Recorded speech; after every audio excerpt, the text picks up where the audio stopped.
আল্লাহ আমার রব, এই রবি আমার সব, দামে দামে তুন মনে তারি অনুভব। তোমার দুনিয়াতে আমি যেদিকে তাকাই, অথই নিয়ামতে ডুবে আছি সবাই।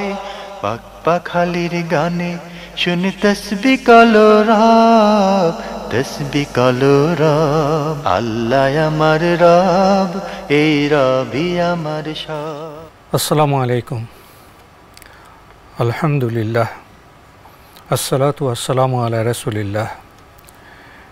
প্রিয় দর্শক, আপনারা যারা দেশে আছেন প্রবাসে, সবাইকে জানাই অনেক অনেক প্রীতি ও শুভেচ্ছা। শুরু হলো এনটিভি আয়োজিত এবং ভীষণ নিবেদিত অনুষ্ঠান আপনার জিজ্ঞাসা। আপনাদের সাথে আছি আমি জয়নুল আবেদিন আজাদ, আর আপনাদের মনে জাগা প্রশ্নের জিজ্ঞাসার জবাব দিচ্ছেন বিশিষ্ট আলেম ডক্টর মোহাম্মদ সাইফুল্লাহ। আসসালামু আলাইকুম ওয়া রাহমাতুল্লাহি ওয়া বারাকাতুহু।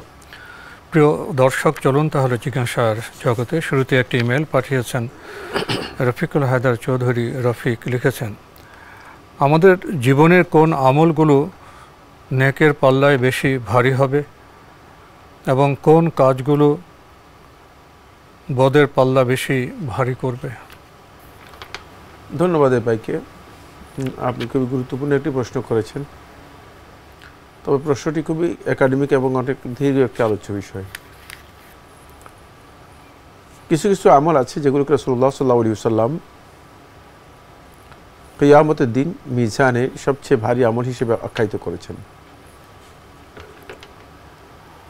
সেই ভারী আমলগুলোর মধ্যে প্রথম আমল হচ্ছে হুসনুল খুলুক, উত্তম ব্যবহার, উত্তম আচরণ।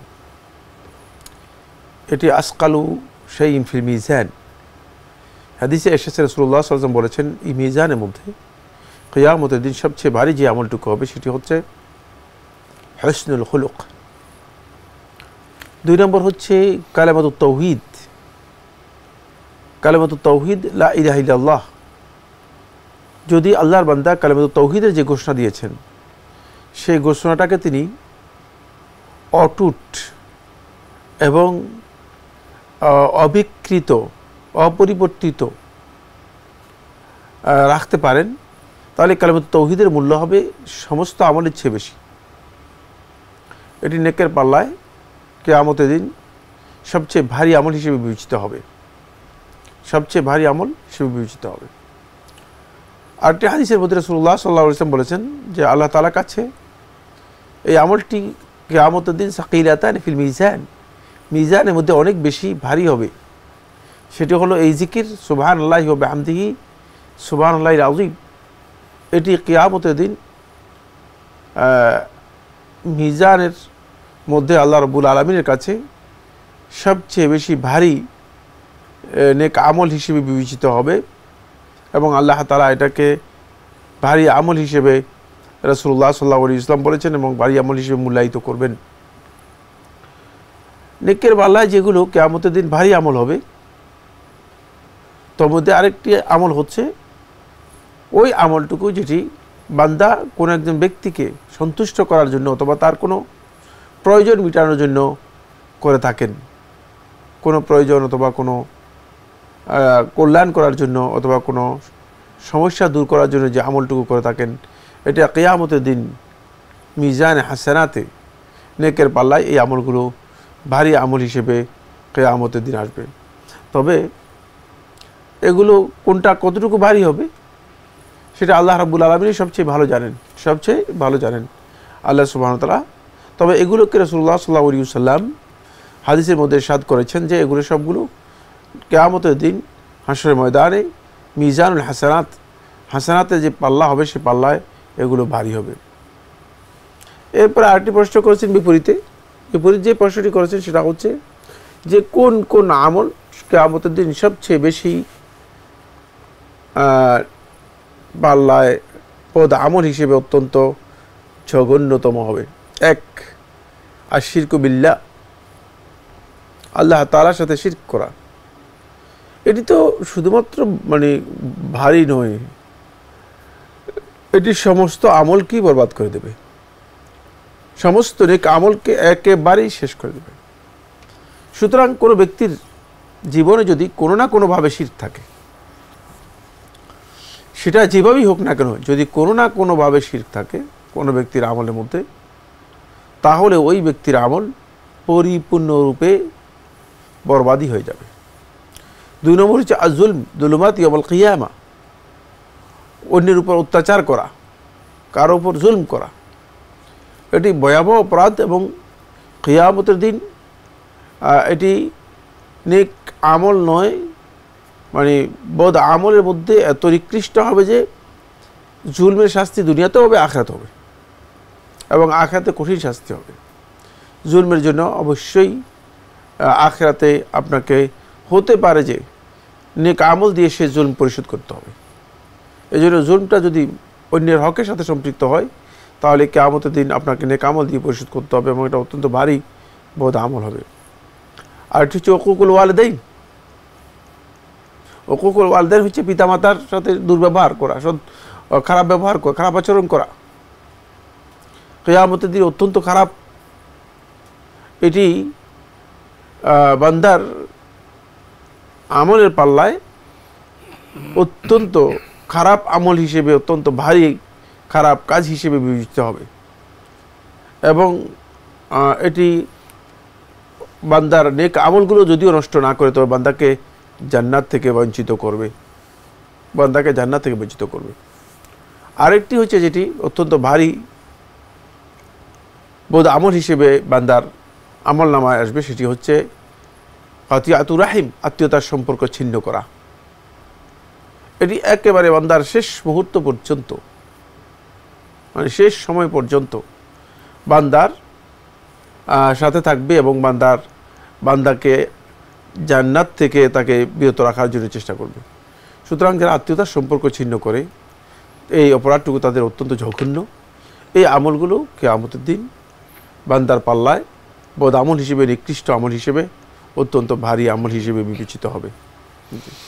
আমরা খুব গুরুত্বপূর্ণ বিষয় সম্পর্কে অবগত হলাম। প্রিয় দর্শক, আরও লিখেছেন, জন্মগত বংশগত কোনো রোগ বা ত্রুটি বা বদ অভ্যেস কি অভিশাপ, না তাকদীরে লিখন, নাকি মুমিনের জন্য ফিতনা? প্রথম কথা হচ্ছে, জন্মগত যদি কারো কোনো ত্রুটি বিচ্ছুতি দেখা দেয়, সেটা তাকদীরের বিষয়। এটাকে জন্মের সাথে সম্পৃক্ত করে দোষারোপ করার কোনো বৈধতা নেই। যখন কোনো ব্যক্তির কোনো ত্রুটি বিচ্ছুতি পরিলক্ষিত হবে, তখন তিনি বলবেন যে কাদ্দারাল্লাহু মা শাআ ফাআল, আল্লাহ তাআলা নির্ধারণ করেছেন এবং তিনি যা ইচ্ছা করেছেন তাই করেছেন। কারণ আল্লাহ সুবহানাহু ওয়া তাআলা নির্ধারণ করে থাকেন, এবং তিনি যার ব্যাপারে যেভাবে ইচ্ছা সেভাবে তিনি আল্লাহ রাব্বুল আলামিন ফয়সালা করেন এবং কাজ করে থাকেন। সুতরাং এটাকে অবশ্যই আপনাকে মেনে নিতে হবে, এবং তাকদীরের বিষয়গুলো জ্ঞান নেওয়া অপরিহার্য। এরপরে 2 নম্বর যে বিষয় হচ্ছে, সেটা হলো এটা অভিশাপের সাথে কোনো সম্পর্ক নেই। অভিশাপ কাকে বলা হয়? অভিশাপ হচ্ছে মানে কোনো একটা বিষয় আপনাকে আল্লাহর রহমত থেকে মানে বঞ্চিত করে দেয়া, বিতাড়িত করে দেয়া, এটাকে বলা হয় থাকে অভিশাপ। অভিশাপ শব্দ তারদু আর রাজুলি মির রাহমাতিল্লাহ, আল্লাহর রহমত থেকে কোনো ব্যক্তিকে বিতাড়িত করে দেয়া, সরিয়ে দেয়া, এটা হচ্ছে অভিশাপ। এটা অভিশাপের কোনো সম্পর্ক নেই এর সাথে। অভিশাপের এখানে কোনো সম্পর্ক নেই। আর বান্দার জন্য অভিশাপটা এটাও মুকাদ্দার, এটাও তার তাকদীরের সাথে জড়িত। এটা আমাদেরকে বিশ্বাস করতে হবে। যখন ঘটে যাবে তখন সেটাকে তাকদীরের বাইরে নেওয়ার কোনো সুযোগ নেই, তখন সেটাকে তাকদীর হিসেবে মেনে নিতে হবে এবং সবর করতে হবে। যদি কোনো ব্যক্তির এ ধরনের কোনো অভিশাপ অন্য কেউ দিয়ে থাকেন, তাহলে সেটা বান্দাকে মেনে নিতে হবে, এবং বান্দা এটা বিশ্বাস করতে হবে যে এটা আমার আল্লাহর পক্ষ থেকে আমার জন্য মুকাদ্দার ছিল, এবং সেটা মেনে নিতে হবে। এরপরে বলেছে যে এটা কি ফিতনা কিনা মুমিনদের জন্য। মুমিনদের জন্য ফিতনা হবে তখন যখন ঈমানের উপর তিনি অবিচল থাকবেন, যখন ঈমান এবং নেক আমলের উপর কোনো ব্যক্তি অবিচল থাকবেন। অবিচল থাকার পরে যদি কোনো বিষয়ে তার কোনো না কোনো দিক থেকে নকশ দেখা দেয়, ওয়ালানাবলুয়ান্নাকুম বিশাইইন মিনাল খাউফ ওয়াল জু' ওয়া নাকসিন মিনাল আমওয়ালি ওয়াল আনফুসি ওয়াস সামারাত, এবং যদি তিনি দেখেন যে মানে কোনো না বিষয়ে তাকে ওয়ালাকাদ ফাতান্না আল্লাযীনা মিন ক্বাবলিকুম, তোমাদের পূর্ববর্তী যারা ছিল তাদেরকে আমি এভাবে পরীক্ষা করেছি। তো ইমানদার ব্যক্তি যদি ইমানের উপর এবং নেক আমলের উপর পরিপূর্ণ থাকে, কিন্তু তারপরেও দেখা যাচ্ছে যে কোনো না কোনো ক্ষেত্রে তার কোথাও না কোথাও নাকস, কোথাও না কোথাও ঘাটতি, কোথাও না কোথাও মানে তার যেটা যেভাবে মানে আশা করেছেন সেটা সেভাবে হচ্ছে না, তাহলে বুঝতে হবে যে আল্লাহ তাআলা তাকে পরীক্ষা করছেন। এটাই তা আল্লাহর পক্ষ থেকে, এটা তার জন্য একটি ফিতনা বা পরীক্ষা। তবে সেটা ইমানের উপর বিচল থাকবে যারা তাদের ব্যাপারে বেঈমান, নেক আমল করে না, আল্লাহ তাআলার হক আদায় করে না, বেনামাজি, তারপরে মানে অপরাধ অন্যায় যেগুলো আছে সবগুলোর সাথে জড়িত আছে, এই ব্যক্তির ক্ষেত্রে এটাকে পরীক্ষা বিবেচনা করার কোনো সুযোগ নেই।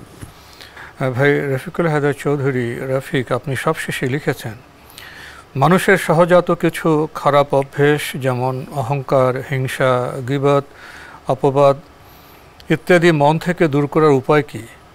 এগুলোর সাথে বংশগত কোনো সম্পর্ক আছে কি? প্রথম কথা হচ্ছে না, এই সমস্ত বিষয়ের সাথে বংশগত কোনো সম্পর্ক নেই। কেউ যদি বংশীয় ইগো সেখানে নিয়ে আসেন, তিনি ক্ষতিগ্রস্ত হবেন, বংশগত ক্ষতিগ্রস্ত হবেন। তবে বংশগত বিষয় এর সাথে যুক্ত নয়। আর এখানে যে পয়েন্টগুলো আপনি উল্লেখ করেছেন সবগুলো আলাদা আলাদা বিষয়। অহংকার, হিংসা, গীবত, অহংকার, হিংসা, অহংকার, হিংসা, তারপরে গীবত, অপবাদ। অহংকার, হিংসা এই দুটি মূলত মানুষের স্বভাবজাত। মানুষকে আল্লাহ রাব্বুল আলামিন সৃষ্টিগতভাবে প্রকৃতিতে এই দুর্বলতা দিয়েছেন। এটা দুর্বল প্রকৃতির একটি অংশ। সুতরাং এটা থাকবেই মানুষের মধ্যে। এটাকে নিয়ন্ত্রণ করবে মানুষ তার ঈমান এবং আমল দিয়ে, ইলম দিয়ে, ঈমান এবং ইলম দিয়ে। সুতরাং অহংকার মানুষের মধ্যে থাকবেই। তিনি অহংকার থেকে মুক্ত হবেন যদি তার ইলম থাকে। তিনি অহংকার থেকে মুক্ত হবেন যদি তিনি সত্যিকার ঈমানের অধিকারী হয়ে থাকেন। কারণ অহংকার এবং ঈমান, রাসূলুল্লাহ সাল্লাল্লাহু আলাইহি ওয়াসাল্লাম লা ইয়াজতামি ঈমান ওয়ালা কিবরুন ফি কলবি রাজুলিন ওয়াহিদ। একজন ব্যক্তির অন্তরের মধ্যে ঈমান এবং অহংকার দুটো একসাথে জমা হবে না, একত্রিত হবে না। তাহলে ঈমান তাকে কন্ট্রোল করবে, অহংকারটা কিভাবে সে অহংকার থেকে নিজেকে বিরত রাখবে। কিন্তু সৃষ্টিগত যেই উপাদানগুলো আছে তার মধ্যে একটি উপাদান হচ্ছে মানুষের মানবিক যে দুর্বলতা আছে তার মধ্যে একটি হচ্ছে অহংকার, হাসাদ একটি। কারণ আল্লাহ সুবহানাহু ওয়া তাআলা মানুষদেরকে দিয়েছেন, সেই মানুষের মধ্যে এটা আছেই, সৃষ্টিগতভাবেই মানুষের মধ্যে হাসাদ দেয়া হয়েছে, হিংসা যেটা মানে সেটা মানুষের মধ্যে সৃষ্টিগতভাবে আছে। কিন্তু সেটাকে নিয়ন্ত্রণ করবে ওই আগে যেটা বলেছি ইলম এবং আমলের মাধ্যমে। আরেকটি হচ্ছে আল্লাহর নিয়ামত, নিজের উপর আল্লাহর যে নিয়ামত রয়েছে সেই নিয়ামতকে স্মরণ করার মাধ্যমে, আল্লাহ রাব্বুল আলামিন যে নিয়ামত দিয়েছেন সেই নিয়ামতকে স্মরণ করার মাধ্যমে এগুলোকে কন্ট্রোল করতে হবে। আর বাকি দুটি উল্লেখ করেছেন গীবত, অপবাদ, এগুলো না, এগুলো মানুষের স্বভাবজাত বিষয় নয়, এগুলো হচ্ছে পরিবেশগত বিষয়। এগুলো মানুষ পরিবেশের কারণে আক্রান্ত হয়ে যায়, হয়তো শয়তান অথবা শয়তানের অনুচর অথবা এমন সঙ্গী অথবা সাথী নিয়েছে যারা মূলত তাকে এই গীবত, অপবাদ এবং এই ধরনের খারাপ জিনিসের দিকে উদ্বুদ্ধ অনুপ্রাণিত করেছে। ফলে এর মাধ্যমে সে ব্যক্তি প্রভাবিত হয়ে যায়। এটা অবশ্যই করতে হলে তাকে ওই পরিবেশ পরিবর্তন করতে হবে, সৎসঙ্গ গ্রহণ করতে হবে এবং এর যে ভয়াবহতা আছে সেই ভয়াবহতা সম্পর্কে জেনে নিজেকে কন্ট্রোল করতে হবে। এই ধরনের বৈঠক পরিহার করতে হবে এবং গীবতের যেখানে চর্চা হয়ে থাকে সেখান থেকে উঠে চলে আসতে হবে। আর সর্বাবস্থায় অপ্রয়োজনীয় কথা পরিত্যাগ করতে হবে, তাহলে তিনি এগুলি থেকে নিজেকে রক্ষা করতে পারবেন।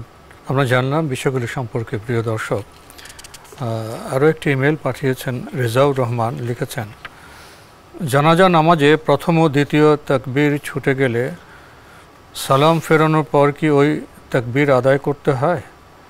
তখন ডান দিকে কি সালাম ফেরানো যাবে? তৃতীয় তাকবীরের সময় শরিক হলেও যদি দোয়া পড়ার সময় না পাওয়া যায় তবে কি পুরো নামাজ একা পড়তে হবে? কিভাবে আদায় করতে হবে একটু বুঝিয়ে বলবেন।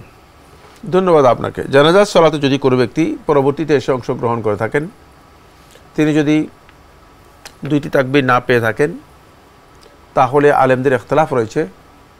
আলেমরা কেউ কেউ বলেছেন যে ইমাম সাহেবের সাথে তিনি সালাম ফিরিয়ে ফেলবেন, আর কোনো মানে কায়দা নেই। যেহেতু এটা কোনো মানে শুধুমাত্র সালাতে অংশগ্রহণ করলেই সালাতের হুকুমের মধ্যে অন্তর্ভুক্ত হয়ে যাবে। যেহেতু সালাতের মধ্যে তিনি অংশগ্রহণ করেছেন, তাকবীরাতুল ইহরাম এবং সালাম পেয়েছেন, মানে সালাতের শুরু এবং শেষ পেয়েছেন, সালাত হয়ে গিয়েছে। আর একজন আলেম বলেছেন যে না, তিনি যেই তাকবীরগুলো পাননি সেই তাকবীরগুলো দিয়ে তারপরে সালাম ফিরাবেন। যদি 2 তাকবীর না পেয়ে থাকেন তাহলে 2 তাকবীর দেবেন, তাকবীর দিয়ে তারপরে সালাম ফিরাবেন। যদি 3 তাকবীর না পেয়ে থাকেন 3 তাকবীর দেবেন, তারপরে সালাম ফিরাবেন। এটাই বিশুদ্ধ মত। কারণ হচ্ছে জানাজা সালাতের মধ্যে তাকবীরাতগুলো হচ্ছে মূলত জানাজা সালাতের বিশেষ বৈশিষ্ট্য। তাকবীরাতের ব্যাপারে আলেমদের ইখতিলাফ রয়েছে, কিন্তু বেশিরভাগ আলেম বলেছেন যে তাকবীরাতগুলো এখানে অত্যন্ত গুরুত্বপূর্ণ, কেউ কেউ ওয়াজিবও বলেছেন। সুতরাং এই তাকবীরাতগুলো তিনি দেবেন। তাকবীরাত বলতে আমি বুঝেছি তাকবীরগুলো। সুতরাং এই তাকবীরগুলো তিনি দিয়ে তারপর ডান দিকে সালাম ফিরাবেন। যদি দোয়া না পেয়ে থাকেন, যতটুকু পেয়েছেন ততটুকু যথেষ্ট, যতটুকু পেয়েছেন ততটুকু যথেষ্ট। তিনি তাকবীরগুলো দিয়েই সালাম ফিরাবেন। আলাদা মানে দোয়া অথবা তাকবীর অথবা সালাম আলাদা পড়ার প্রয়োজন নেই, আলাদা পড়ার প্রয়োজন নেই। কারণ হচ্ছে যেহেতু তিনি সালাতের মানে শেষ অংশটুকু পেয়েছেন এবং শুরু পেয়েছেন, তাকবীরাতুল ইহরাম পেয়েছেন এবং সালাম পেয়েছেন, সুতরাং তিনি সালাত পেয়েছেন। এই কারণে তিনি সালাতের মধ্যে আর আলাদাভাবে সালাত আদায় করার প্রয়োজন নেই। ভাই রেজাউর রহমান আরও লিখেছেন, শুনেছি বিদেশে গরু ছাগল ইলেকট্রিক শক দিয়ে মেরে মাংস প্রস্তুত করে থাকে, অর্থাৎ জবাই না করে। যদি কোনো মুসলিম ইলেকট্রিক শক দিয়ে মাংস তৈরি করে দেয় বিসমিল্লাহ বলে, তবে কি ওই মাংস হালাল হবে? নাকি ছুরি দিয়ে না কাটলে বিসমিল্লাহ না বললে পশু হালাল হবে না? আসলে ইলেকট্রিক শক দিয়ে মানে মানে জবে করা হয় অথবা মারা হয় তাকে, কথাগুলো সঠিক নয়, এগুলো শুদ্ধ নয়। যারা হালাল প্রক্রিয়া জবে করে থাকেন তারা অবশ্যই শরিয়ার সম্মত যে প্রক্রিয়া রয়েছে সে প্রক্রিয়া অনুসরণ করে জবে করে থাকেন। সুতরাং এই মাসালা জিজ্ঞেস করারই কোনো অর্থ নেই, একটা অর্থহীন বিষয়। আন্দাজে শুনেছির উপর ভিত্তি করে মাসালা জিজ্ঞেস করা এটা বৈধ নয়। হালাল প্রক্রিয়ায় আপনার জবে হয়েছে কিনা সেটা আপনার কনফার্ম হতে হবে। আর যারা হালাল প্রক্রিয়া জবে করেন না তাদের এই মাসালা জিজ্ঞেস করার প্রয়োজন নেই, কারণ তিনি আসলে প্রক্রিয়ায় বলে দিয়েছেন যে আমি হারাম প্রক্রিয়া জবে মানে হালাল কোনো প্রক্রিয়া অনুসরণ করিনি।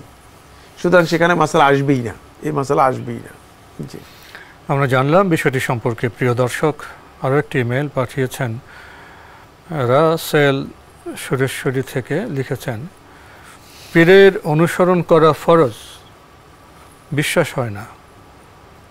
কোরআন খোলেন, সূরা নিসা আয়াত নম্বর 59, বেনে ইসরাইল আয়াত নম্বর 71, সূরা ইমরান আয়াত নম্বর 71, আয়াত নম্বর ইমাজিম আয়াত নম্বর 21, সূরা লোকমান আয়াত নম্বর 15, সূরা তাওবা আয়াত নম্বর 71 থেকে 119, সূরা আরাফ আয়াত নম্বর 56, সূরা কাহাফ আয়াত নম্বর 17, সূরা ইউনুস আয়াত নম্বর 62 থেকে 64। এরপরেও কি পীরের বিরোধিতা করবেন?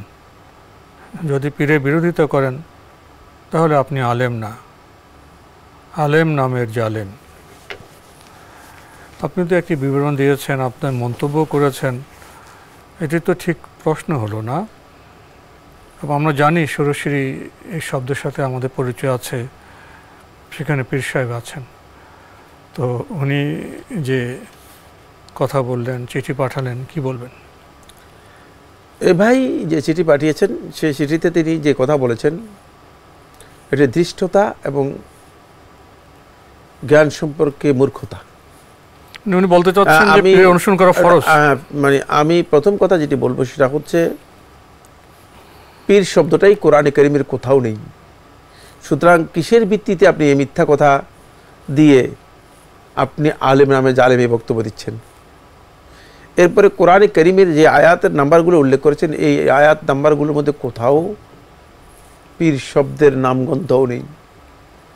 জ্ঞানকে মূর্খতায় দিয়ে এটাকে আড়াল করার অপচেষ্টা করে থাকে বনি ইসরাইলের ওই সমস্ত ইহুদি আলেমদের মতো হককে বাতিল দিয়ে বিস্তৃত করে তাদের বক্তব্যের জবাব দেওয়া আমার প্রয়োজন মনে করি না আমি। সুতরাং এখানে এই জন্য আমি প্রত্যেকটি আয়াত খুলে খুলে আর আপনাকে বলতে চাচ্ছি না, আমি স্পষ্ট করে বলতে চাচ্ছি যে আয়াতগুলো উল্লেখ করেছেন বা আয়াতের নাম্বার উল্লেখ করেছেন, এতে কোথাও পীর এর অনুসরণ করা ফরজ এই কথা কোথাও নেই, এমনকি ফরজ শব্দটাই এই একটি আয়াতের মধ্যেও নেই। সুতরাং কীভাবে একটা মিথ্যা কথা বলতে পারেন? চরম একটা মিথ্যা কথা বলার পরে আবার একথা বলতে পারেন যে আপনি আলেম নামে জালেম, প্রশ্নই আসে না। আপনি নিজেই জ্ঞান পাপী, নিজেই আপনি মূর্খতাপূর্ণ আচরণ করেছেন। আল্লাহ তাআলা আউযু বিল্লাহি আন আকুনা মিনাল জাহিলিন, মূর্খতাপূর্ণ আচরণকারীদের থেকে আমি আল্লাহ তাআলার কাছে আশ্রয় প্রার্থনা করি। এটা মূসা আলাইহিস সালামকে সর্বপ্রথম কোরআনে দোয়া আল্লাহ তাআলা শিক্ষা দিয়েছেন।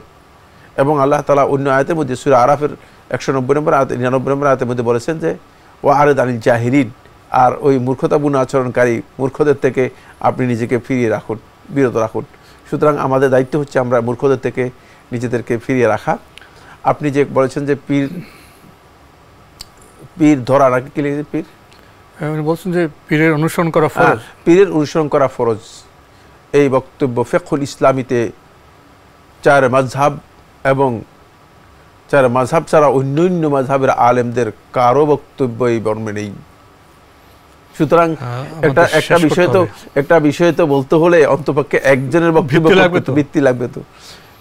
আপনি যদি মনে করেন আপনি হানাফি মাযহাব অনুসরণ করেন, তাহলে আপনি আসুন, হানাফি মাযহাবের কোনো কিতাবের মধ্যে এই বক্তব্য নেই।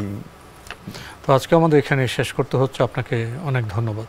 আপনাকে অনেক ধন্যবাদ। প্রিয় দর্শক, আমরা দেখছিলাম এনটিভি আয়োজিত এবং ভীষণ নিবেদিত অনুষ্ঠান আপনার জিজ্ঞাসা। আমাদের অনুষ্ঠান আপনারা এনটিভি অনলাইনেও দেখতে পারবেন, ভিজিট করুন www.ntvbd.com। এছাড়া ইউটিউব এবং আমাদের ভেরিফাইড ফেসবুক পেজে অনুষ্ঠান দেখতে পারবেন। আমরা আমাদের যারা দর্শক তাদের চিঠিকে আমরা গ্রহণ করি এবং চিঠি আমরা পড়ে থাকি। তো মাঝে মাঝে এমন চিঠি আসে যেগুলো আসলে খুবই দুঃখজনক। সহায়ক বিস্তারিত আলোচনায় গেলেন না। তো যিনি চিঠিটি পাঠিয়েছেন, যে আয়াতগুলো আপনি উল্লেখ করেছেন, অনুগ্রহ করে কি সে আয়াতগুলো আবার একটু পড়বেন? পড়ে আপনার বোধগম্য হবে কি না আমরা নিশ্চিত নই। পরামর্শ দিব একজন বিজ্ঞ আলেমের কাছে গিয়ে এই আয়াতগুলোর ব্যাখ্যা জানবেন, এরপরে আরেকটি চিঠি পাঠাবেন। এটা আপনার কাছ থেকে আমরা আশা করি। চিঠি লিখুন, প্রশ্ন পাঠান আমাদের ঠিকানায়। পরিচালক আপনার জিজ্ঞাসা, এনটিভি, বিএসসিসি ভবন, 7ম তলা, 102 কাজী নজরুল ইসলাম এভিনিউ, কারওয়ান বাজার, ঢাকা 1215। ইমেল অ্যাড্রেস আপনার জিজ্ঞাসা @ntvbd.com। মহান আল্লাহ আমাদের সবাইকে নিরাপদে রাখুন, রাখুন শান্তিতে। আসসালামু আলাইকুম। আল্লাহ আমার রব, এই রবি আমার সব, দামে দামে তুন মনে তারি অনুভব। তোমার দুনিয়াতে আমি যেদিকে তাকাই, অথই নিয়ামতে ডুবে আছি সবাই। পাক পাখালির গানে শুনি তসবিহ কলরব, তসবিহ কলরব। আল্লাহ আমার রব, এই রবি আমার সব।